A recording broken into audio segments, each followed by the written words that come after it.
Hi, I'm Diane with Powerful Questions Coaching. I'm going to talk to you today about money movement. I'm doing a series. This is the second part of my series on emotional hygiene, and part of emotional hygiene is money movement. And the reason is if we are stressed about money and how we're going to pay our bills and living paycheck to paycheck, that makes it very hard to do good self-care and learn to relax and learn to feel centered if we are financially stressed all the time and worrying about money.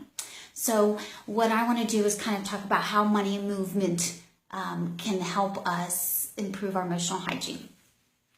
So according to Forbes, 56% of Americans live paycheck to paycheck. And not only that, they have less than $1,000 in their savings account or checking account, combined, both of them. So that sounds stressful. So I want to, and I've been there. After college, I found myself in significant amount of debt.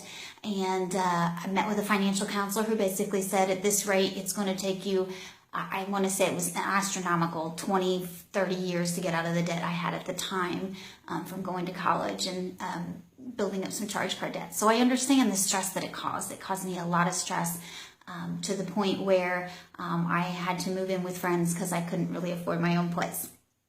So what I want to talk about is, do your values match your spending?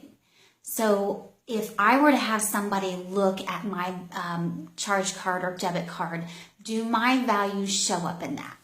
So if I value eating out, then you would see lots of restaurant debits or charges. If I value traveling, you would see lots of traveling charges, gas, or traveling expenses. So do your values, what you think you believe and value in life, does that match where you're spending?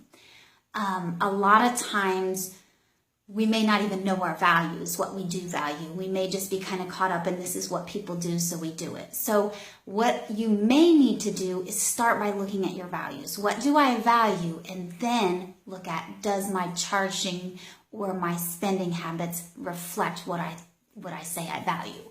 And it may not. Right now, I'm not asking you to do anything about it. I'm just saying, look at, what do I value? Do my values align with what I'm spending? If it doesn't, then I may need to look at making changes there. So for example, for me, savings is very important because I need that security with having children and things like that. So you should be able to see, looking at my income, you should be able to see savings that reflects that. So you want to make sure your values match what you say you are what you're spending. If not, then that may need looked at as a possible change.